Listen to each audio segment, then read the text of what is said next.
Hello, everybody. Welcome to the Mill Valley Film Festival 43rd edition. My name is Maribel Guevara. I am the active cinema manager for this year. And joining me is Shalini Kantayya, director of the film Coded Bias, that I hope you all just watched. Thank you so much, Shalini, for joining us. Your film is really so remarkable and important and interesting. And I think I wanted to start by asking you, how did you find this subject and topic and issue and made a film about it, especially since your previous film was about solar energy and economics, and just very, very different turnaround for your work. Welcome. Thank you. Well, first of all, thank you so much. And thank you to the Mill Valley Film Festival for having me. This is the Bay Area premiere of the film, and I'm so grateful to have the opportunity to present this in the heart of Silicon Valley. This film, as an artist, I would say all of my work has to do with how disruptive technology impacts disparity, whether these sort of disruptive technologies make the world more fair or less fair. And so in my last film, I was sort of exploring with Catching the Sun, the possibility of building a green energy economy and the promise that small scale residential solar could bring to sort of wealth and economic opportunity for working people.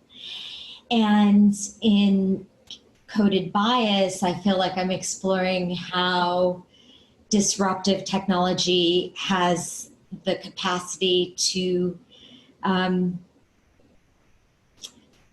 hinder democracy and propagate bias and on a scale and deploy it at a scale that is unprecedented in history. And that was so disturbing. And you know, of course, not all algorithms are bad, but what I learned through these amazing women in my film was that algorithms have the capacity to sort of roll back some of the civil rights advances that we've made over 50 years. And I think the characters in this film beckon us to bring more humanity to our technology. And I think that's a theme that I'm exploring in all of my work, sort of where humanity and technology intersect. Wow, yeah, that is a great way to tell us about it. You premiered the festival in January at the Sundance Film Festival, and I believe you just got a couple months of in-person going around with the film until the pandemic hit us.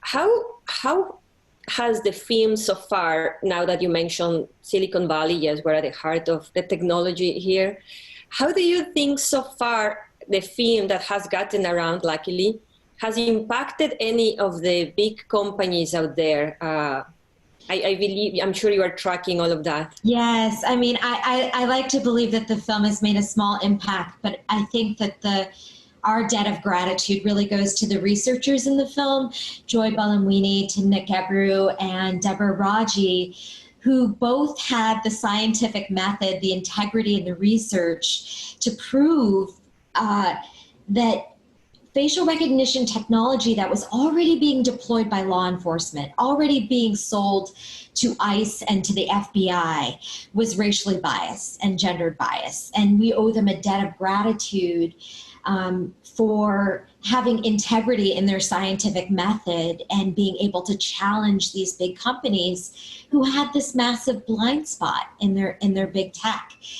I think what I've seen is that then became coupled with engaged citizenry in the largest movement for civil rights and equality that we've seen in 50 years.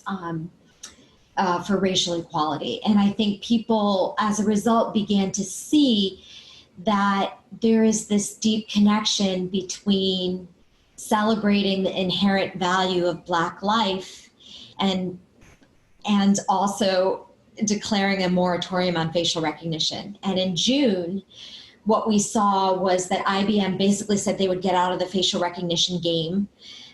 They would stop researching it, deploying it, selling it at any level. Microsoft said that they would stop selling facial recognition technology to police. And Amazon said that they would put a 1-year pause on sale of facial recognition to police. And that was sea change that we never thought possible when we started making this film. And I really think it was those forces, sort of these brave scientists unencumbered by corporate interest and also engaged citizenry, that held these companies to account. But my worry is that as long as it's up to big tech to regulate themselves, there's a danger to our democracy. You know, this stuff is going from big tech out onto the street with no sort of intermediary body. You know, people are testing self-driving cars on our public highways with no regulations of how these new technologies roll out. And I think in coded bias, what I've learned is we all need to pause. This stuff is very powerful. And even when we have the best of intentions, you see through several examples in the film, this tech can hurt people with incredible consequences for civil rights and for human rights. And so we need to take the new power of big tech and of AI and of algorithms very seriously. Yes, absolutely. Accountability. As you said, there may be really great intentions behind people creating this technology. Did you learn of any case where this technology is being used to help society, or if, despite the fact that it's not regulated yet? And is there any good example? Oh my gosh, I love technology. I think people often think like, oh my God, you have this dystopian idea of technology. And I think I can speak for myself, but I think many of the thought leaders in my film, we love tech. And it's because we feel so passionately that tech can be a vehicle. What I've learned is tech is just the tool. It's how we use it and the kind of governance and frameworks we put on it. And I think we need to start understanding how these systems work. It can't be this kind of big magic in our lives when they're making so many decisions and predictions about us. There are lots of great uses of AI, incredible uses of AI to move civilization forward. But I think the central critique I have is essentially the business model. I mean, there's the idea that, you know, we have this racial bias and this gender bias, and we can encode, you know, the data from the past and repeat the sort of inequalities to make predictions about the future. But even if this tech were perfect and say facial recognition saw everyone exactly perfectly, you would still have all these issues of abuse. And so all I'm saying is that right now we have a system where Facebook and Google have as much information. This stuff makes the East German Stasi look like they had a light touch. State governments had been trying to get this kind of information over private citizens forever. And in a healthy democracy, as Kate Crawford of the ACLU said, in a healthy democracy, we should know a lot about the government, and the government should know very little about us. And so we should all start to, this business model in which Facebook and Google have unfettered access to our data and are able to monetize it with no regulations that balance power, with no rights as a citizen. Some of our data it sort of travels through Europe. So we have some protections because of the GDPR, which is their data protection. The Europeans have already created a framework that connects data rights and human rights. And we need that here in the US. we need to understand that our data impacts our democracy. When Facebook says that we will not uphold high standards of truth in political speech or in political ads, something that has incredible implications for democracy, we, the people, have some tools, need to have some tools and some power to say no. As our public square moves from, movie halls and community centers and classrooms to platforms like Zoom, as we're seeing all over the country, as our public square is moving, we need to make sure that that big tech encodes our democratic values, that they do not replicate, the authoritarian practices. And it's up to us to sort of bring some legislation and say, no, we have to have elected officials somewhere. We have to have some balance to this power that the world has never seen. Just to give you an example, Yuval Harari said, those, and I'm paraphrasing, the one who owns the data owns the government. And I think what he meant there is that those who own the data have this unbridled power in society. And it's up to us to bring that power back into balance in a democracy. And obviously it's not a partisan issue. And what is the problem with the government? Is it behind? Is it lazy? Or just technology has moved too quickly, you think, so that these regulation systems that should have been in place before the technology even appeared probably has not happened? Is it, what do you think is the problem with the government? Well, I think that there's informed science, right? We just need basic literacy as a society. We are with algorithmic justice where we were with climate change 2 decades ago in terms of just finding our basic language to talk about this stuff. There's the incredible power and lobby of big tech in Congress that we need to bring to boot. But I will tell you that I saw something extraordinary in the making of this film, and that when I watched Joy Buolamwini testify in Congress, Jim Jordan, very right-wing Republican from Ohio, there was this moment where he and Elijah Cummings were agreeing, something that we don't really see on our mainstream media. And there was a moment where Jim Jordan said, wait a minute, 117 million Americans are in a database that police can search without a warrant, and no one in an elected office is overseeing this process. And to hear a Republican be as scared as a Democrat around how law enforcement is just picking up the tools of an authoritarian state without any oversight in place, sort of was like, oh, we should all be scared of this.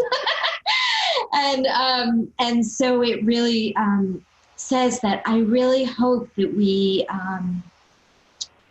first of all, raise education, and that is through, places like the Mill Valley Film Festival and watching films and sharing them with your friends and having these, even in quarantine, these sort of dinner time conversations with your colleagues about how algorithms are impacting you and it may be impacting opportunity for the communities you care about.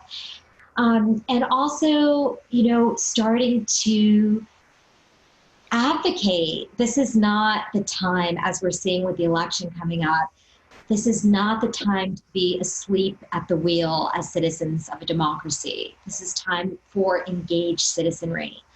And that means we have our representatives on speed dial and we call them again when they don't pick up the phone. And we take 5 minutes out of our day to say, I care about this issue. And as an expression of the Black Lives Matter movement, I'm going to do something for a moratorium on facial recognition.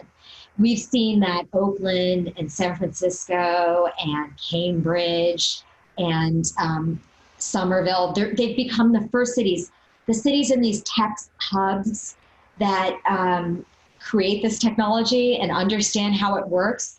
they were the first to ban them in their own communities. And that should teach us a lot about the slow process by which we should start to adapt these technologies. We've got to have some safe rails in place. As you said, the goal of the festival, our active cinema, and also our education department that will be sharing the film with the students, yes, we do want to get people informed and ultimately inspire. And I know your website, Coded Bias, has a lot of great information on what to do, but maybe you can tell us a couple of specific items that everybody that cares about this issue, just watch the film and feels really ready to take action, can do. Yes, you can support, there was just a federal moratorium on facial recognition, and you can contact your local representative and you can support a federal ban on facial recognition, which would mean that facial recognition could not be used by the FBI, by ICE, and by other federal law enforcement entities. You can find more information at codedbias/take action. And you can also follow the Algorithmic Justice League, and they have a number of actions that you can support. And in the next few months, we will be rolling out even more actions as the film releases and more ways that you can engage. On the Take Action page, there's also will be an activist toolkit that will be releasing shortly. Wonderful. Yeah, we'll be looking forward to that. You made a great point in the film of not just showing how it is working in the U.S. and the incredible work the Algorithmic Justice League is doing regarding, trying to help the government to set up regulations. But you also went abroad, and one thing I think was very interesting was how things are working in China. And I remember after watching your film that I watched something on the New York Times last year on how China has been exporting this technology of basically facial recognition to other countries, in most cases, fragile democracies around the world. I guess my question is, in the US, we're hoping that Congress and the government takes a stand and create regulation. But what do you think it's going to be the future for an international regulation for the use of this technology? I think you raise an incredible point, which is that data rights is much an issue like climate change, in that it's a global issue. Mm-hmm. And our data transits all over the world. And until we have global regulation, we don't have any rights and don't have any regulation. And what's to say if our data gets hacked by some other regime, and what happens to it if it gets in the wrong hands? And what we've seen in China, that aspect of the film is almost a Black Mirror episode inside the film. And I think that while Amy Webb says so well, we want to dismiss that as like, oh my God, it's so great that we don't live there. And yet I find it to be a mirror to hold up to our own society about the way that we're using these technologies. China has unfettered access to citizens' data. They are using facial recognition with a scoring system, and you will be judged not just on your own score, but on the association of your friends and your family score. And those of us in Western democracies can sort of look and be like, oh, that's so terrible that that's happening over there, and how awful, and I'm so glad I live in a free society. But when you think about it, as Amy Webb says so well in the film, we're all being scored all the time. How many times have we made a snap judgment off of how many Facebook likes someone has, or how many Instagram followers someone has? How has their status in society grown or waned? And to look at the ways that technology can roll back civil rights. if you go to a protest and law enforcement takes a picture of you and can scan that and pull up your entire social media profile, do we have freedom to associate, freedom to assemble? Does that intersect with that right? If we post something on Facebook and it's a critique, a political critique of Facebook, asking for regulation of Facebook, and they put that at the bottom of their algorithm, do we still have freedom of speech? Mm-hmm. And so we are starting to see, and that's not even saying, for instance, the algorithm that Amazon employed to make the world with the best of intentions, to make hiring more fair. And the algorithm picked up on the inequality of the past and looked at who got promoted and who had job retention. Mm-hmm. And the AI started sorting out everyone who had a women's sport or a women's college on their resume, essentially sorting out everyone they knew was a woman.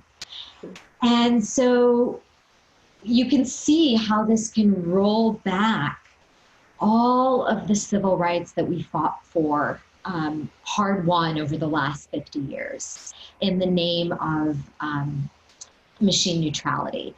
And so it's really important that we start to question and stop giving our absolute decision-making power to machines without questioning them. Great, thank you, Shalini. I think that's a very good perspective that you just shared with us. I was asked to ask on the behalf of the students about Joy, because as you probably found her, she's such an incredible woman, so inspiring and such a role model. And I think we would like our young audience to know a little more about her, if you do, and to share with us. Joy is amazing, and she's incredibly multifaceted. And what's incredible about her is that she stumbled upon this quite by accident. She was trying to make an art project work, and she sort of is someone who's at the nexus of arts and science. And she was trying to make something like a filter work on her face, to put Serena Williams on her face, and sort of stumbled upon this bias in commercially available facial recognition technology. And what was so incredible is the way that she's able to communicate science, her integrity in her scientific research, and the fact that her results are replicatable.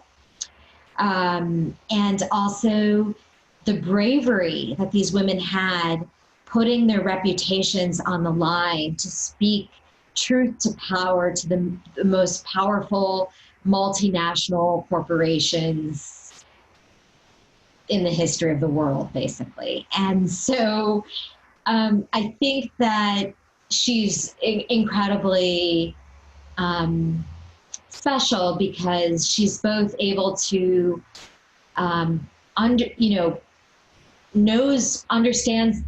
has integrity in the scientific method, is able to communicate science, and also able to connect it to why it matters in the world.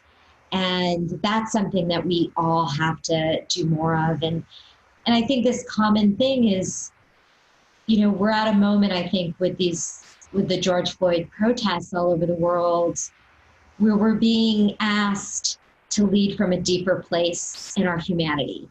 And I think with Joy's research, that's something that she all calls us to do. And we all have to look at this sort of race towards efficiency and look at what we're losing in our humanity and how we might bring some of our humanity back to technology. Yes, that's great. The Algorithmic Justice League, is this an organization that someone can volunteer? Can students be part of it?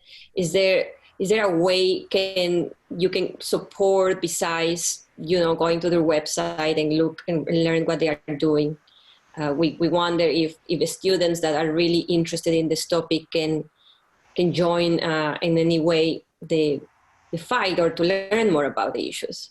Absolutely. I mean, they can join they can share the film. One of the things that you can do is actually host a screening of Coded Bias with other students and talk about these issues.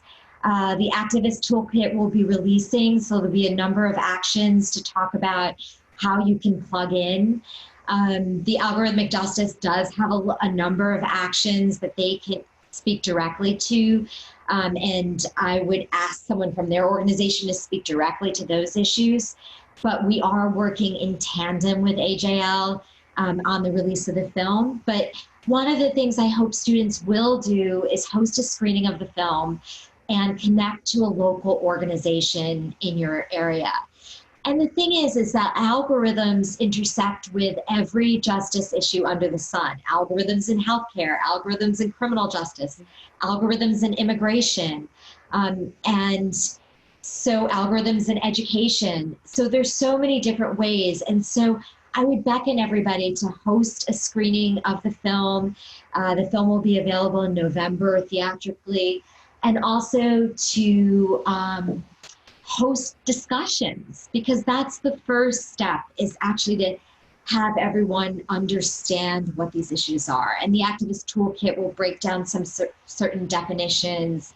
And we also have a list of partners, not just AGL, but the ACLU, Anita B, whose focuses on inclusion in big tech, and so many more organizations that we're working with who are doing incredible work in the field. And the best thing that students can do is find an organization who's already doing this work and support their efforts.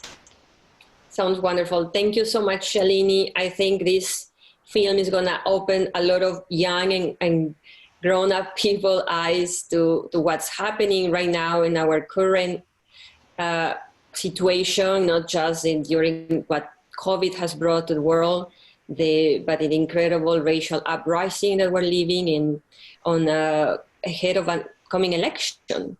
So I really hope we can share your film with as many people as we can. It's great to know that the film will be released theatrically in November. I will definitely would love to support that effort as well. And yeah, and thank you again for the incredible work you did in this film and for opening our eyes to this incredible, important reality. Thanks so much for having us. Thank you.